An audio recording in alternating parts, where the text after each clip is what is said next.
A night train sleeper car promise on the ticket stub. The night train keeps its own morality. By day it's timetables and plausible small talk between strangers. After dusk, it becomes a long, moving corridor where decisions collect like rain on glass. I boarded at platform 7 with my phone face down in my left pocket, the pocket I use for things that are supposed to make it home, and the kind of bag you bring when you want to pretend you're only leaving for a little while.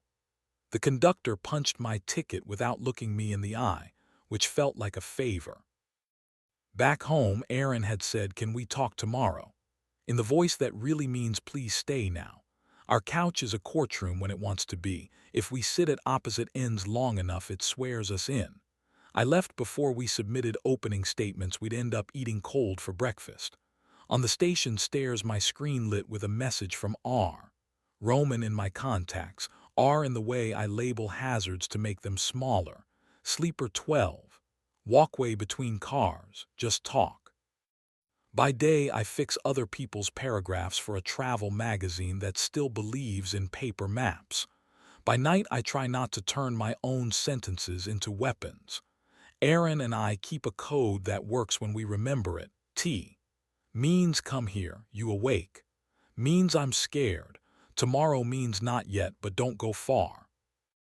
Roman had re-entered orbit 2 months ago when I wrote a piece on sleeper routes, and he'd walked me through the hardware of motion with the gentleness of someone who loves machines but trusts people. He wore a vest unbuttoned one too many and a laugh that sounded like a glass agreeing to be set down gently. He didn't ask for anything. That was how I started bringing him everything. The walkway between cars is an honest place.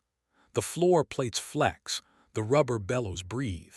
The metal makes a sound that says don't pretend this is anything but a moving bridge. Roman stood there with a puncher in one hand and a ticket book in the other, sleeves pushed, collar unpunished. He didn't smile with his mouth. He let his eyes do the moral labor. "You came," he said, "because grown men never tire of pretending arrival is a plot twist." "I came to return something," I said. "My spare key, your restraint." "Your name," I said. "It's been on my mouth too long for its own health."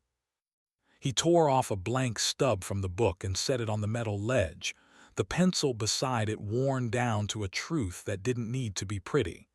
"3 words," he said. "Why are you here?" "3 words is cruel," I said. "That's why they work." He tilted his head toward the coupling between cars. "No speeches out here. Things slip." I wrote proud at breakfast. Beneath it, smaller like a fuse I might or might not light, touch before arguing. He read the graphite as if it had temperature. He didn't touch me. His hand hovered a breath from my lapel, the distance a match keeps during training, and fell away like the rivets had a vote. "Does he know?" Roman asked.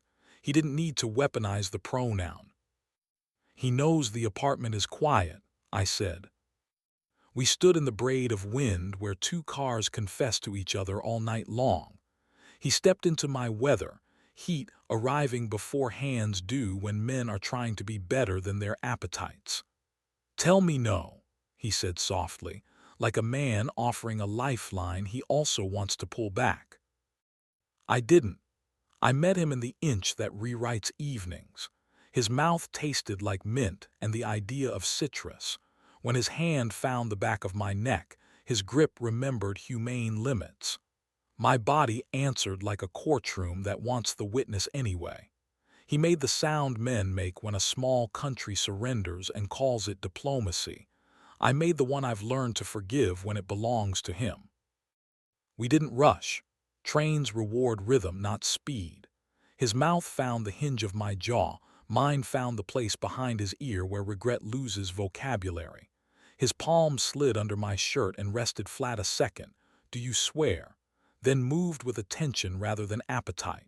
He guided my hand down with the steadiness of a man who trusts torque over drama. I closed my fingers and he exhaled into my mouth a truth nobody paid to hear. He reached for me and I let him. We stayed quiet because steel prefers prose. The bellows sighed like a patient creature, deciding to forgive two men for being human in motion. "We already cheated," he said when breath remembered its duty. "We cheated the night we started telling each other the truth before we told it at home." "I know," I said, and a signal far ahead changed its mind.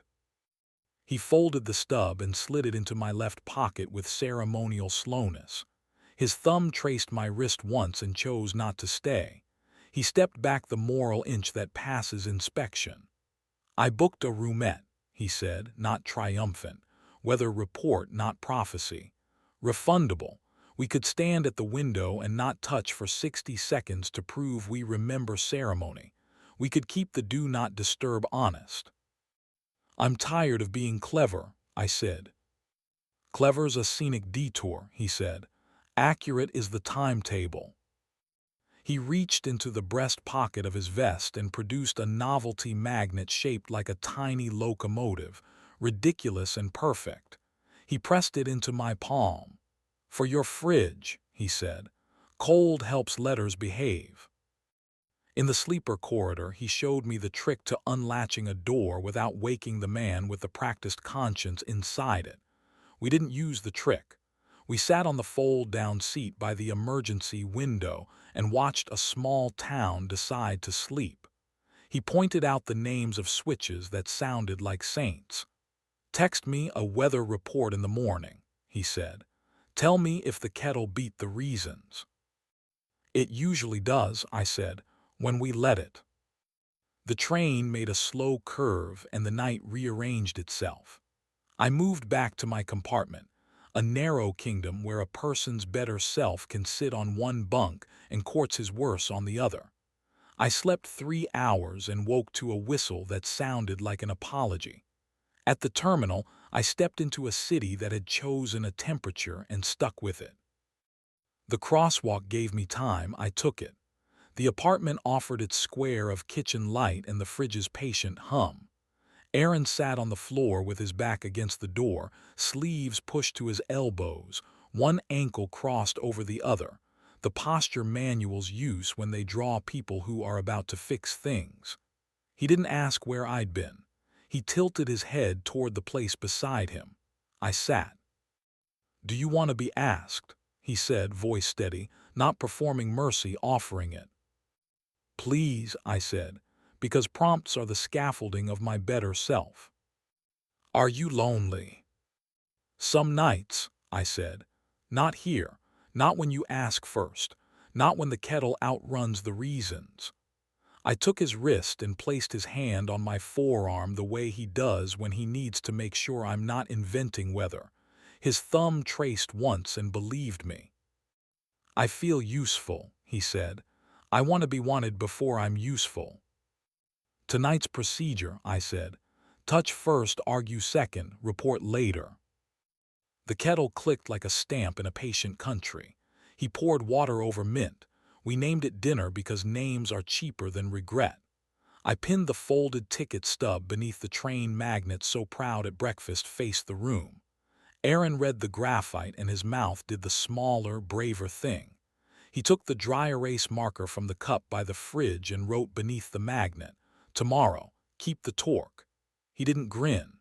He nodded like a man assembling a morning from honest screws. We made a rule that isn't noble.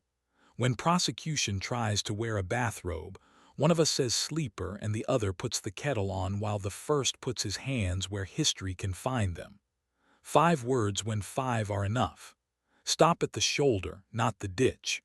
Try to want what we promised, and when we don't, write 3 words on small paper and tell the room where we'll fail differently tomorrow.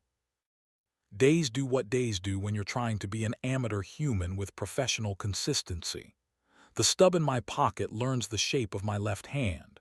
Paper learns its carriers. On the late bus, I draft messages to no one that begin I didn't ask because I thought that counted as kindness and end may your breakfast go right. I don't send them. The not sending feels like a skill borrowed from signals. Wait, then go. A week later, afternoon tries to be a test. A feature kills my favorite paragraph. The editor wants tidy adjectives for messy weather. I walk past the station and buy nothing. I leave a bottle of water on the bench with a note, for whoever is waiting for a sister. A porter glances up and gives me the nod bridges use when they've held and will hold again. On my way home, I slip a blank baggage tag into my pocket and write "turn" toward your name across the clean side. I don't light anything. Roman and I adjust our grammar. Fewer late-night messages. No roomettes with the curtain drawn like a bad idea getting dressed. If we fail quieter. If we stop without applause. Still, we orbit. He sends a picture of the control panel with my initials hidden in grease pencil. I send steam curling over 2 mugs and Aaron's unshowy script under the magnet, torque. We flirt by timetables. We confess by maintenance. When rain finds the tracks like a rumor and a freight stalls between signals, Roman calls needing a runner to bring a wrench the yard hands can't be trusted with. I'm 4 blocks away and too willing. We work beside the coupler like men who know where fingers end and responsibilities begin. When the air hose sighs back to life, he leans against the handrail, laughing wrong. He pulls me close. The taste of rain. The clank of metal approving and minding its own business. We don't rush. We map mercy with our mouths and rehearsal with our hands. His palm pauses at my waist, "Do you swear?" and goes only as far as the better version of me allows. I bracket him with a grip he can step out of without proving anything. He reaches for me and I let him. We stay quiet because the yard keeps receipts. "We're bad at quitting," he says against my throat. "We're good at failing differently," I say into his collar. He presses his forehead to mine like an apology that doesn't perform pity. "Text me a weather report in the morning," he says. "Tell me if the kettle beat the reasons." "It usually does," I say, "when we let it." Aaron meets me at home with the posture of a question he isn't weaponizing. He notices the dust and the borrowed jacket and asks only, "Hungry?" We eat toast like it has been newly invented. After, he writes under the magnet, "Ask before leaving." I write, "Hold me first." We sign it with our names because sometimes paperwork is how 2 men stay brave. The magazine prints my sleeper feature with a headline that uses the word unsung like it's a tip. Roman texts a photo of the paragraph where I accidentally wrote "we" when I meant "they." He doesn't correct me. He lets the pronoun sit there like a light that didn't turn green but could. Aaron reads the same line and kisses my temple the way a man speaks kindly to a switch that finally learned its job. On a blue morning, I turn the stub over and add 3 new words. Choose the hard. It looks like a spare station name on a line map nobody rides on purpose. I tuck the paper back into my left pocket and feel the day settle a degree. Later, I bring the locomotive magnet to the station and press it into Roman's palm. "For your locker," I say. "Cold helps letters behave." He closes his hand around it like a prayer he's not going to say out loud. "We can stop," he says. "He means I won't make you the worst thing about yourself." "I don't know how," I say. "I mean I might learn." We stand by the bumper post, not touching, while a local pulls in with the clean arrogance of something that knows where it's going. In that noise we agree to less. Fewer messages. No doorways that click shut from the inside. If we stay cleaner. If we break gently. It's not noble. Nobility is a word I don't trust anymore. It's procedural, like coupling quietly so the freight behind you doesn't wake. Weeks blur in the way calendars do when you're trying. Breakfast becomes a place with rules. No phones at the table. No rehearsed cruelty before coffee. No pretending tomorrow is a closet where tonight can hang unexamined. Sometimes Aaron asks if Roman made me feel seen. I tell him yes, and that being seen isn't the same as being kept. He nods like a map allowing a road to be closed without deleting it. The train I used to take on bad days leaves the platform without me. I stand and watch it go and feel both better and worse. Roman leans out of a vestibule window long enough to salute the version of me he liked most, then disappears into duty. I walk home with hands I trust more than last month. Opening day of the renovated concourse, I linger in the crowd, anonymous in a tie I can't justify. The speeches are so pleased with themselves you could set a watch by them. After, Roman sends a single photo. The walkway between cars empty, the bellows breathing. A small, obedient animal. I send back the magnet on our fridge and the ticket stub under it. We leave it there. Outside, the station returns to its busy innocence. Inside, our kitchen hums its modest hymn. Aaron leans against the counter and asks, "Are you staying?" without making it a trap. "I'm trying to want what I promised," I say. "Help me make more minutes where that's easy." He nods, opens the drawer, and finds a blank index card. He writes "Read me closely." I write "Handle with care." We pin the card under the magnet, absurd and effective as any ritual that keeps two men from becoming hatchets. We fail, and fail differently, and fail in ways that don't require anyone to stand on a platform pretending to know which track will save them. The room does not demand a verdict. The morning remembers its job. And when we say tomorrow out loud, it means only what we let it mean. The ticket stub warms in my left pocket, heavier than paper has any right to be, a moving promise that doesn't drag me forward so much as hold me still long enough to choose.